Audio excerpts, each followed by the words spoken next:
Income tax से जुड़े कई नियमों में 2024 के दौरान बड़े बदलाव किए गए हैं, जो 2025 में आईटीआर फाइलिंग यानी इनकम टैक्स रिटर्न फाइल करते समय आपकी टैक्स देनदारी को प्रभावित कर सकते हैं। हम आपको आयकर संबंधी कानून में हुए 10 बड़े बदलाव के बारे में बताने जा रहे हैं, ताकि आगे चलकर आयकर रिटर्न भरते वक्त आपको परेशानी का सामना न करना पड़े।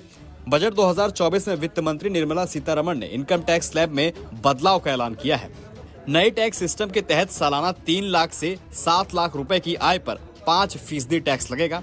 वहीं 7 से 10 लाख रुपए की आय पर 10% टैक्स लगेगा और 10 से 12 लाख रुपए तक की आय पर 15% टैक्स लगाया जाएगा। इसके अलावा 12 से 15 लाख रुपए के बीच की आय पर 20% और 15 लाख से अधिक की आय पर 30% टैक्स लगेगा।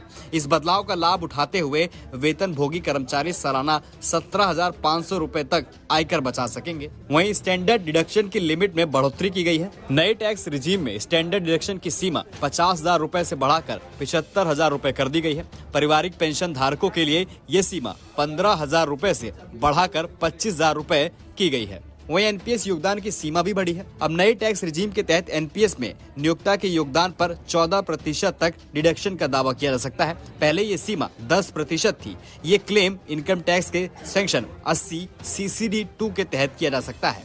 वहीं कैपिटल गेन्स पर टैक्सेशन को सरल बनाने के लिए नए नियम लागू किए गए हैं। शॉर्ट टर्म कैपिटल गेन्स पर टैक्स 20% तक है। वहीं लॉन्ग टर्म कैपिटल गेन्स पर टैक्स 12.5% है। इक्विटी से जुड़े LTCG पर एक वित्त वर्ष में 1.25 लाख रुपए के मुनाफे पर कोई टैक्स नहीं लगेगा। नए नियमों की वजह से कैपिटल गेन्स पर टैक्स के कैलकुलेशन आसान हो जाएगा। हालांकि कुछ निवेशकों के लिए टैक्स देनदारी बढ़ सकती है। होल्डिंग अवधि में बदलाव किए गए हैं। कैपिटल गेन्स के प्रकार को तय करने के लिए होल्डिंग अवधि में 2 कैटेगरी में बांटा गया है। लिस्टेड एसेट्स के लिए ये अवधि 12 महीने और नॉन लिस्टेड एसेट यानी गैर सूचीबद्ध परिसंपत्तियों के लिए 24 महीने रखी गई है। इन परिवर्तनों के बाद टैक्स पेयर को एसेट्स को बेचने का फैसला करते समय टैक्स सेविंग को भी ध्यान में रखना होगा।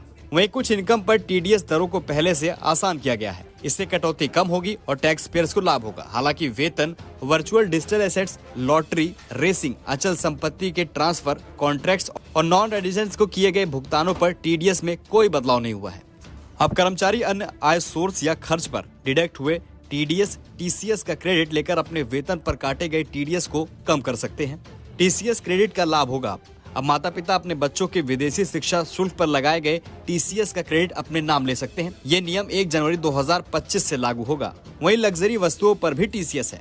10 लाख रुपए से अधिक मूल्य की लग्जरी वस्तुएं खरीदने पर टीसीएस देना होगा। ये नियम 1 जनवरी 2025 से लागू होगा। यानी अगर आप लग्जरी सामान खरीदने की सोच रहे हैं तो ये टैक्स आपकी जेब पर सीधा असर डालने जा रहा है। 2024 में हुए तमाम बदलाव 2025 में आपकी आईटीआर फाइलिंग पर असर डाल सकते हैं। इन बदलाव को ध्यान में रखते हुए समय पर योजना बनाना बेहद जरूरी है, ताकि आप अपनी इनकम टैक्स देनदारी को सही तरीके से मैनेज कर सकें।